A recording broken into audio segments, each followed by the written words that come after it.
again. So this talk we're going to do about getting unstuck as practitioners. So you'll remember last month, if you tuned in, we talked about getting unstuck with clients and what might show up in their agendas.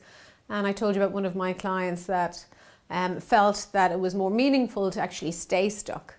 So I want us to convert that now into the coach role and us as coaches and what happens when we get stuck as a coach. Well, the biggest problem actually is not noticing that you're stuck as a coach. And that's why it's so important to stay in practice, in being evaluated and getting feedback as a coach. Because how else will you know that you are working towards the best version of you in a coach role, or this is just what you do, this is your style. And again, often, when clients meet us and when students discuss this in class, we talk about what is your style as a coach. And I think it can be very good to help clients understand your energy and your communication style. But what is your style as a coach can fix you into a particular way of doing things, and that will get you stuck. So one of the things that we consider to be a quality coach is to be adaptive all the time. To adapt to new information, to adapt to new types of client energy, to adapt to new agendas, but to adapt in terms of our full mindset showing up and really allowing this information in. So again, I wanted to take some time and reflect on the coaching that we show up, that we evaluate and we mentor and we supervise. And what are the kind of themes that keep rising to the surface in terms of what get practitioners stuck, including me, what gets us stuck. And being a master practitioner really is just about being around a very long time and having lots of experience and having lots of awesome fails and being stuck and trying to recover out of it. So one of the things we built in PSG is actually a recovery map of how to make sure we don't stay stuck. We admit we all get stuck, but how do we get out of it is really important. Well, there's kind of three key areas. And again, what supports this is emotional intelligence.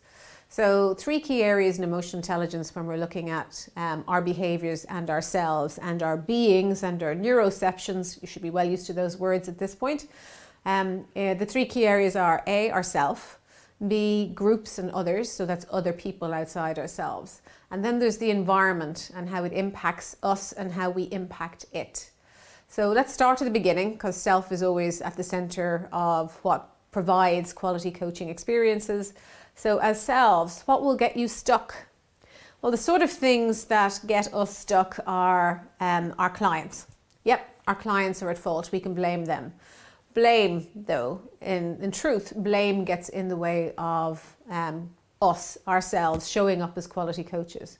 Because we're blaming ourselves for not being as smart as our client or as up to date as our client, or we haven't got the same level of qualifications as they have, or they've got better hair than we have, or they've got a nicer car, or there's always something, and then we go inside ourselves, well, why didn't I do that? I wish I could have done that. I should have done. Why can't I think as fast as they do? Why can't I be as calm as they are? Why can't I speak as slowly and as together and with as much common sense as they do? So there's a self-doubt, but much more than that. It's kind of a self-blame, and that blame on ourselves kind of diminishes our worth of the value we have in ourselves as a coach, because now all of a sudden they're bigger and better and shinier. And we know the number one self-doubt phrase that comes in, the self-limiting belief phrase that comes into our heads is, I'm going to be found out. They're going to find out that I have no idea what I'm doing. And I did a course and I stay up to date with my CPD and I'm really good at reading books. But right now in front of this amazing human being, I am stuck. I'm stuck in a lesser version of me than what showed up in the room, because all I can hear is how great they are and how much they've done. So one of the things that gets us stuck is we go inside ourselves and we do a reflective view and evaluation of who we are, and we hold that up and we compare it to our client, and it doesn't add up, it doesn't match up. We are a lesser version of them. And so the power is slowly seeping away from the process and the skills, and we're becoming inside ourselves, and we're becoming quieter, and we're hemming, oh yeah, that sounds fantastic. But ultimately what we're trying to do is regain that energy and that power to bring ourselves back up to strength so we can show up in the process more. So one of the first things we do as practitioners when we're getting stuck is we go inside ourselves and we start comparing ourselves with our clients.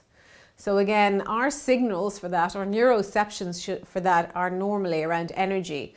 So we might be sitting and we're all excited about our client, and all of a sudden our shoulders will start to go down a bit, and we might pull back a bit, and we're getting a lot quieter, and we're getting worried looking because we are worried that they're going to see us. Ultimately, our clients are often thinking about themselves, and they should be.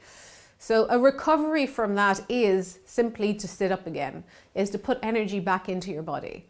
Put energy back into your breathing and put energy back out to your client. So it shouldn't be looping inside of you. Your energy from yourself should be looping to your client and then back again. That's the giving. It's me to you and you to me, and that's that equal power and equal energy share that shows quality coaching up for what it is. So notice if you're getting stuck in yourself that the energy is anchoring you to the floor, or anchoring you to the ground. And step back out of that. Shift to the anchor and allow the energy loop back up out of you, out to your client and back in again. And that's an amazing energy source. So the first place you'll get stuck is self. The second is group. And under the group piece, when we're thinking about getting stuck, what we hear coaches talk about and what we get stuck in is the relationship. So you will start to hear your client talk about the relationships they have, and you'll start to consider, I'd like to belong in that relationship circle. I think I could fit in with that really well. I think that I might add value to those relationships, and they might add value to us. So the group piece that we get stuck on is the befriending outside of the coach role with our clients. And when we hear the relationships they have, we start thinking, I'd like to friend and be friends with their friends. Wouldn't it be nice if I was part and belonged to their friends? So we get stuck outside the role, outside the professional role, by the shiny object that is their life. But it's their life, it's not our life. Their friends are not our friends. And as nice as it might sound, we have to be really strong about not getting stuck in trying to influence a friendliness into the relationship that has nothing to do with coaching.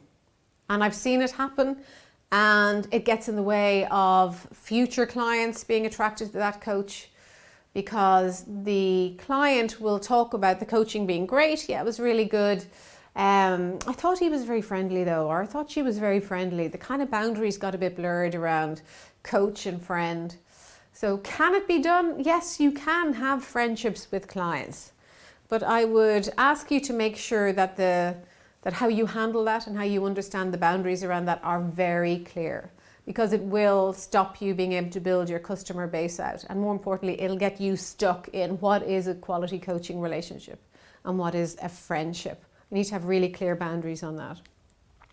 And the last piece we talk about practitioners being stuck is the environment and how it impacts you and how it affects you. And in the environment, I'd really like you to consider one of the emotional intelligence skills specifically, which is impulse control. And it's something we all have to work on regularly. Our clients have to work on it a lot, and we as coaches have to work on it a lot. So our impulse control really drives the triggers of our thinking and our behavior. So we notice something in the environment and it either sets us off on a particular path of thinking, or it holds us in a particular place. And again, if you think about where you actually coach, what is the venue like? Recently, a couple of months ago, I posted up on Facebook some Twitter feed that came through my news feed, and was from someone I know. And they were in a coffee shop in Dublin, and in their Twitter feed, very innocently and rightly, they had put that they were having a cup of coffee and they were eavesdropping on what sounded to be a very exciting coaching session that was going on at the table next to them. And first of all, I was thinking, oh, thank goodness it wasn't me. And I was thinking, oh my God, who is it? And do I know them? And I'd like to go in and save their client and save them. And I thought, well, this probably happens quite often. And what we need to be doing in terms of environment and getting stuck, we need to make sure that we are not stuck in an environment and we've stopped our awareness around what's going on around it. Our impulse control has numbed out, has been so great that we have numbed out the environment around us, because all we're thinking about is giving this great experience to our client. And we haven't noticed that we're in earshot of other humans that are very excited to hear this confidential and sensitive information from your client. So in the environment, we can get stuck in a bubble that we have forgotten what's going on around that bubble, so our client is no longer safe. Or we can also get stuck and reacting to all the noises. The waiter keeps, banging plates and cups and saucers, or she keeps coming over with the bill, or something's going on and you're just constantly distracted by the environment. So your job as a practitioner is to be constantly awake and aware of what is your pattern of doing things, your way of doing things, and adapt. So if you're in a coffee shop and someone comes and sits near you, maybe it's worthwhile saying to your client, I realize now we're probably in earshot of people, so let's manage this. Would you like to go sit somewhere else, or how would you like to move this on? Now, your client might say, no, it's fine, I don't care, it's not a problem. Or they might say, no, you're right, I'd like to move somewhere else.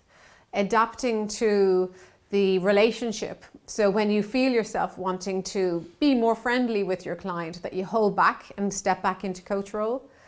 And if it's with yourself and you start to get doubt because your client seems much bigger person than you are, then your job is to ground yourself and make sure the energy doesn't loop inside of you, but is a continuous loop with you and your client, so you stay strong and grounded. Otherwise, you will get stuck in any of these places and stop the power of the coaching show up to the client experience.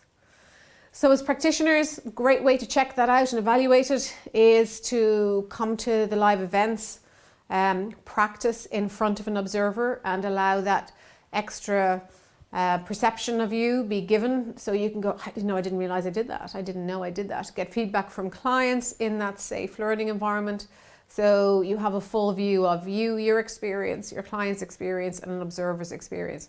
That really helps in identifying the areas where you might get stuck. And again, the other thing, ask for help. If you feel this is happening, then ask for help around it. And we're always happy to share stories or share strategies on how to get unstuck. So again, I hope you enjoyed today's talk and you use it to build yourself up to be the best coach you can be. And we'll talk soon.